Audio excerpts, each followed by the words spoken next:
हमारे साथी दिल्ली प्रदेश संयोजक भाई हिमांशु जी ने बताया है कि 28 तारीख को Bhim army chief Azad Samaj party के राष्ट्रीय अध्यक्ष पर हमला हुआ था।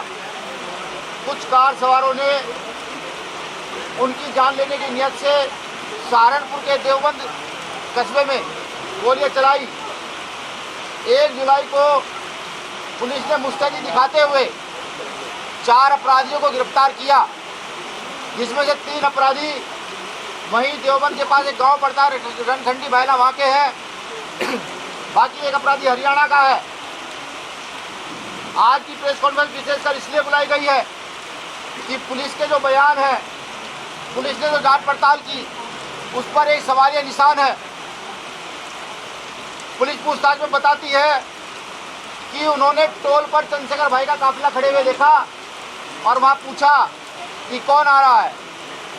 वहाँ कार्यकर्ताओं ने जैसे बताया कि चंद्रशेखर आ रहे हैं, तो उन्होंने फौरन ही चंद्रशेखर की हत्या का प्लान बना लिया। ये मुझे ऐसे लगता है जैसे कोई फिल्मी स्टोरी चल रही हो कि अपराधी आता है और एकदम से हत्या का प्लान बना लेता है। पुलिस में जांच ने बताया, पुलिस ने उनसे पूछा कि आपने उनकी हत्या का प्रयास क्यों किया। अपराधियों का कहना है कि हम चंद्रशेखर आजाद जी के बयानों से नाखुश थे, भीम आर्मी चीफ के बयानों से नाखुश थे।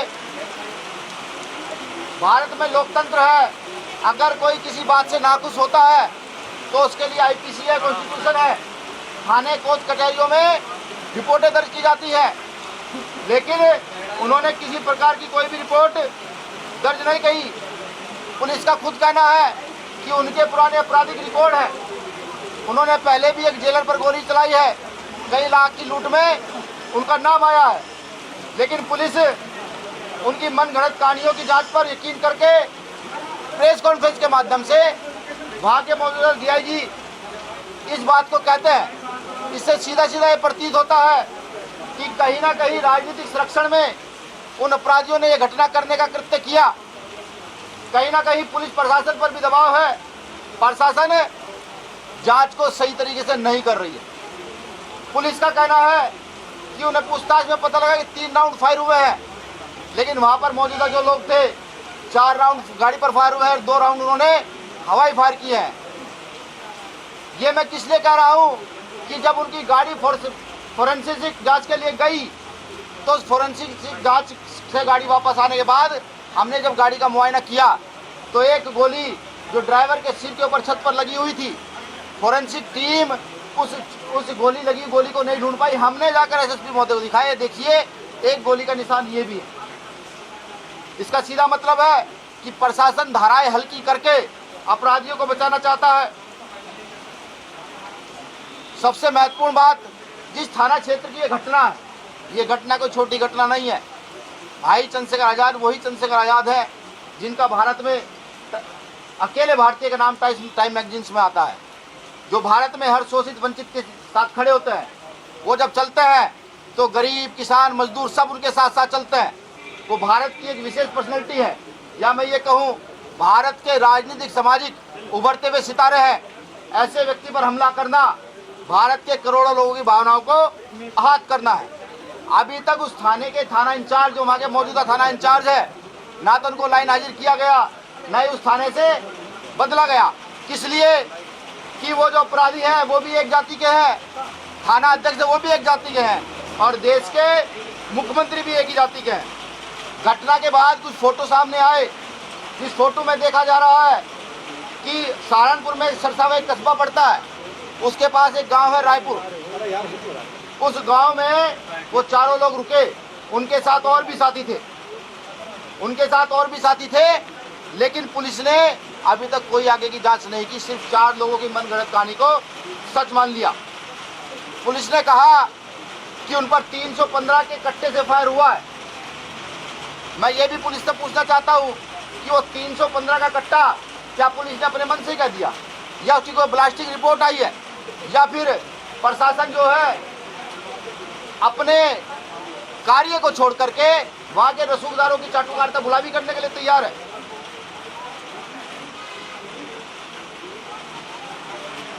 चाटुकार तो गुलामी करने के लिए तैयार है। कुछ साथियों ने यह भी बताया कि जानकारी मिली है कि पिछली 26 तारीख को चंद्रशेखर भाई सहारनपुर दिल्ली में थे। वो एक कार्यकर्ता के यहाँ एक कार्यक्रम में शामिल होने गए थे, तो उनके पीछे कुछ गाड़ियाँ देखी गई जो उनकी रैकी कर रही थी। वो गाड़ियाँ कौन है, वो लोग कौन है, कहाँ से आए हैं, ये भी बड़ा सवाल उठता है। सबसे महत्वपूर्ण बिंदु कि ये कार्य ईद से एक दिन पहले होता है। ईद से एक दिन पहले चंद्रशेखर आज़ाद जी की हत्या की साजिश की जाती है। कहीं भारत के अंदर, पूरे देश के अंदर कोई जातीय धर्म के आधार पर उन्माद फैलाने का इरादा तो नहीं था। महत्वपूर्ण चीज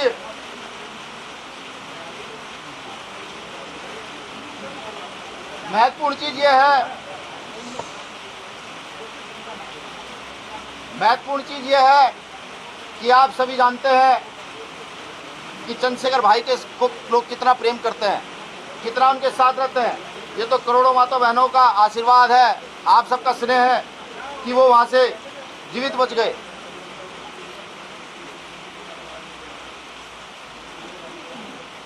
इन सभी बातों से ये महसूस होता है कि पुलिस कहीं ना कहीं मास्टरमाइंड को बचाना चाहती है। ये तो तय है कि ईद से एक दिन पहले से दंगा होता है, और ठीक ये दंगा कांवड़ यात्रा शुरू होने से पहले होता है। महत्वपूर्ण बात, जब वो अपराधी गोली चलाते हैं तो गोली चलाने के बाद एक गांव है, वहाँ पर एक विशेष समाज का गांव है, गुर्जर समाज का गांव, वो वहाँ पर अपनी गाड़ी को छोड़ देते हैं। पुलिस कहती है कि उनकी गाड़ी का तेल खत्म हो गया था। जो लोग इतनी बड़ी रैकी कर रहे हैं, ये कहाँ से कतु बैठता है पुलिस का कहना कि उनकी गाड़ी का तेल खत्म हो गया था। और अगर तेल खत्म हुआ भी था तो वो अपने गाँव की ओर भागते, अपने गाँव से अपोजिट दिशा में जो गाँव है मीरकपुर, उसकी ओर क्यों भागे। इसका साफ साफ इशारा ये है कि कहीं ना कहीं उत्तर प्रदेश के अंदर एक बड़े दंगे की साजिश रची जा रही थी कि चंद्रशेखर आज़ाद को कुछ हो जाए और एक विशेष समुदाय को टारगेट करके दंगा भड़काया जा सके। लेकिन ये तो समय सही है कि ऐसा कुछ नहीं हो पाया। इससे पहले भी चंद्रशेखर आज़ाद जी पर हमला हुआ है, गौर फरमाइएगा। इससे पहले मुजफ्फरनगर में एक बार हमला हुआ, एक बार बुलंदशहर में जो उपचुनाव था उसमें हमला हुआ है। दोनों बार वहां के मौजूदा प्रशासन से पत्र के माध्यम से, माननीय मुख्यमंत्री महोदय से पत्र के माध्यम से सुरक्षा की मांग की गई। हमारी टीम लगातार एसएसपी महोदय से मिलती रही, डीएम महोदय से मिलती रही कि चंद्रशेखर आज़ाद जी की हत्या की साजिश रची जा रही है, आप जो है इनको सुरक्षा देने का काम करें। लेकिन उत्तर प्रदेश का शासन ना जाने क्यों इतना मौन है, जो अपने आप में दम भरता है कि उत्तर प्रदेश भयमुक्त प्रदेश है। मुझे यह लगता है कि माननीय मुख्यमंत्री योगी आदित्यनाथ जी इस चीज का इंतजार कर रहे थे कि कब इस व्यक्ति की हत्या हो और मैं संज्ञान लूं। ऐसा ही मुझे प्रतीत होता है। अगर वो संज्ञान लेते, प्रशासन संज्ञान लेता, तो चंद्रशेखर आज़ाद जी को सुरक्षा मिल गई होती और अब तक इतनी बड़ी जो चूक हुई है ये ना हुई होती।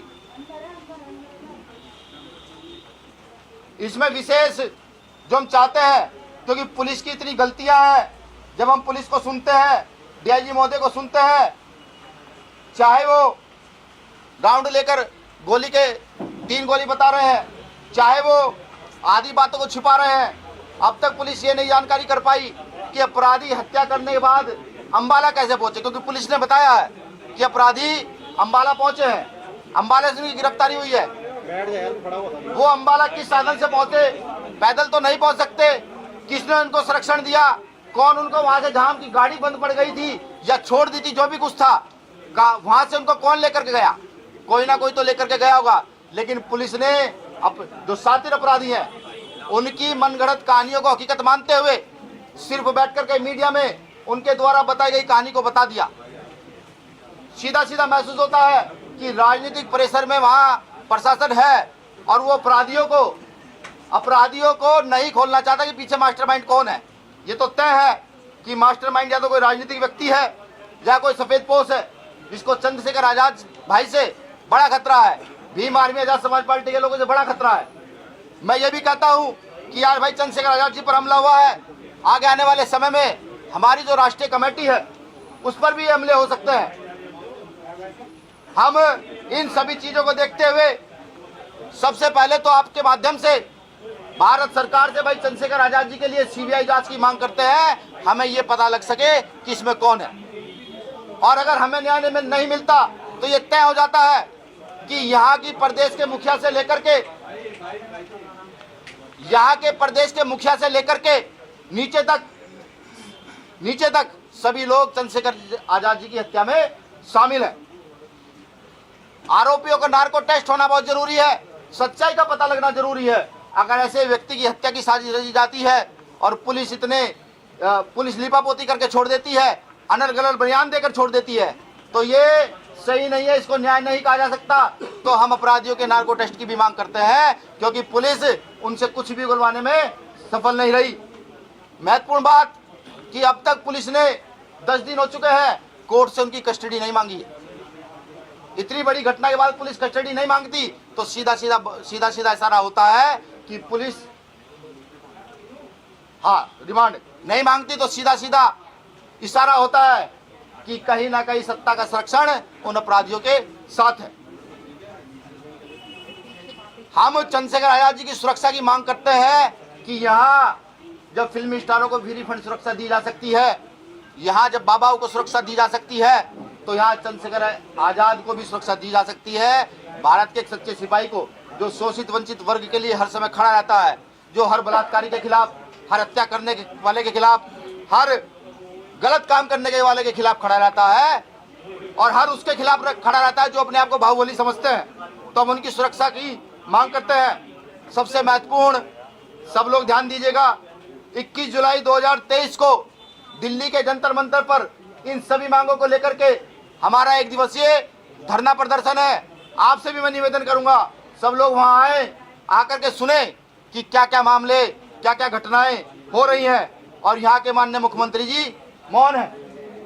यह भी बड़े शर्म की बात है कि एक पार्टी के राष्ट्रीय अध्यक्ष पर हमला होता है और मौजूदा समय के मुख्यमंत्री उस पर किसी प्रकार का ट्वीट से लेकर कोई बयान नहीं देते हैं। ये ना तो मानवता के हित में है, ना ही ये भारतीय राजनीति के हित में है। मैं यहाँ माननीय मुख्यमंत्री जी के इस्तीफे की भी मांग करता हूँ कि वो जल्द से जल्द इस्तीफा दे। और आपके चैनल के माध्यम से एक बात और मैं बता दूं, मेरा निवेदन है उन साथियों से जो लगातार सोशल मीडिया पर अनल गलत बयान लिख रहे हैं कि आप ऐसा ना करें, यहाँ लोकतंत्र है। अगर आपको किसी बात की परेशानी है तो आप जाएं, मुकदमा दर्ज कराएं, कोर्ट जाएं, कोर्ट न्याय करेगा, आप न्याय नहीं कर सकते। दूसरी बात कि एक बार हम खून देख चुके हैं, एक बार हमने अपने साथी, अपने नेता, समाज के कार्यकर्ता का खून देख लिया है, खुद को शांत कर लिया है, समाज को शांत कर लिया है कि नहीं, अव्यवस्था नहीं फैलनी चाहिए, हम लोकतंत्र के हिसाब से लड़ेंगे।